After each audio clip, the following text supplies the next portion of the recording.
ఆయన వారికి చూపిన తన ఆశ్చర్య క్రియలు వారు మరిచిపోవడం మానవ సహజం. కానీ దేవుని దగ్గర గురించి మేలు పొందిన తర్వాత మర్చిపోయే జీవితాలు ఉన్నాయి మనం.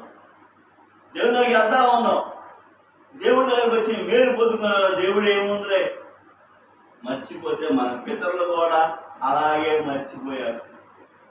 మన పితరులు కూడా మర్చిపోయి దేవుడు ఇస్తాన దేశంలో ప్రవేశించలేకపోయారు. ఎందుకని ప్రవేశించాలంటే మనలో ఉన్న అవిధేయత, మనలో ఉన్న తిరుగుబాటు, దేవుని మీద తిరుగుబాటు చేయడం. ఎప్పుడు ఈ లోకంలో మనం లోకం మంచిదన్నంత మాత్రాన దేవుడు నీకు పరలోక రాజ్యం ఇవ్వడు.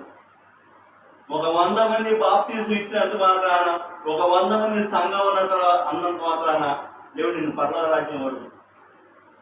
నువ్వు తిరుగుబాటు చేస్తున్నావా, దేవుని మాటకు లోపడుతున్నావా, ఇది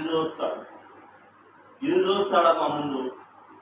అందుకని మన పితరుల గురించి వెలుస్తూ ఉన్నాడు. అయ్యా మీ పితరులు ఇలాగున్నారు, మీరు కూడా ఇలాగున్నారేమో, మీరు కూడా అలాంటి జీవితం జీవిస్తున్నారేమో ఒకసారి చూసుకోండి, ఒకసారి ఆలోచించండి. అందుకే అన్నాడు ఇక్కడ మరిచిపోయేది. ఏం మర్చిపోయారు? దేవుడు చేసిన మేలు మర్చిపోయారు.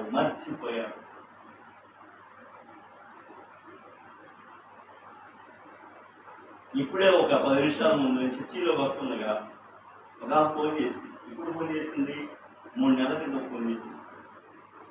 3 నెలల క్రితం ఫోన్ చేసి ఇప్పుడు ఫోన్ చేసి చెబుతా ఉంది, అయ్యా మీరు ప్రార్థన చేసిన తర్వాత ఆరోగ్యం బాగుంది, దేవుడు నాకు ఆశ్చర్యకరంగా విడుదల దయచేశాడు, మళ్ళా నా కోసం ప్రార్థన చేయండి.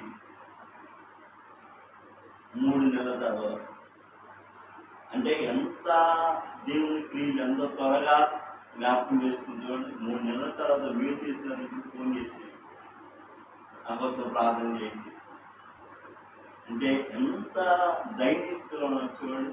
అందుకే అన్నాడు తిరుగుబాటు చేసి మర్చిపోయేలా. దేవుడి మీద తిరుగుబాటు చేయటం, దేవుడి దగ్గర మేలు పొందుకోవడం మర్చిపోవడం, ఇది మన జీవితాలు. ఇలా ఉంటే దేవుని రాజ్యంలో ప్రవేశిస్తామా? ప్రవేశించే స్థితిలో ఉన్నాం మనం.